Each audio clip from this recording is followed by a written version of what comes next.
കടുത്ത സാമ്പത്തിക പ്രതിസന്ധിക്കിടയിലും സംസ്ഥാന സർക്കാരിന്റെ വൻ ധൂർത്ത്. 4ാം വാർഷികാഘോഷങ്ങൾക്ക് ചെലവഴിക്കുന്നത് 21 കോടിയോളം രൂപയാണ്. പരസ്യ ബോർഡുകൾ സ്ഥാപിക്കാൻ മാത്രം 16 കോടിയോളം രൂപ. LED വാൾ പരസ്യങ്ങൾക്ക് 3 കോടി 30 ലക്ഷം. ഉത്തരവിന്റെ പകർപ്പ് ജനം ടിവിക്ക്. രൂക്ഷമായ സാമ്പത്തിക പ്രതിസന്ധിയിലൂടെയാണ് സംസ്ഥാനം കടന്നുപോകുന്നത്. നിത്യച്ചെലവിന് പോലും കടം വാങ്ങി മുന്നോട്ടു പോകേണ്ട ഗതികേടിലാണ് സംസ്ഥാനം. എന്നാൽ സർക്കാരിന്റെ ധൂർത്തിന് മാത്രം ഇപ്പോഴും ഒരു കുറവുമില്ല. സംസ്ഥാന സർക്കാരിന്റെ 4ാം വാർഷിക ആഘോഷങ്ങൾക്ക് പരസ്യപ്രചരണത്തിന് മാത്രം 21 കോടി രൂപയ്ക്കടുത്താണ് അനുവദിച്ചിരിക്കുന്നത്. ഇതിൽ സംസ്ഥാനത്തൊട്ടാകെ പരസ്യ ബോർഡുകൾ സ്ഥാപിക്കാൻ അനുവദിച്ചിരിക്കുന്നത് 16 കോടി രൂപയ്ക്കടുത്താണ്. എല്ലാ ജില്ലകളിലുമായി 500 ഫ്ലെക്സ് ബോർഡുകളാണ് സ്ഥാപിക്കുന്നത്.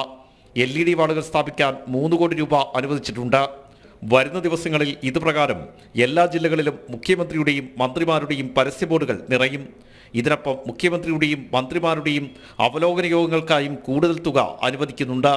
ചുരുക്കത്തിൽ സംസ്ഥാന സർക്കാരിന്റെ 4ാം വാർഷികം ആഘോഷിക്കാൻ 50 കോടി രൂപയ്ക്കടുത്തെങ്കിലും സർക്കാർ ചെലവഴിക്കും.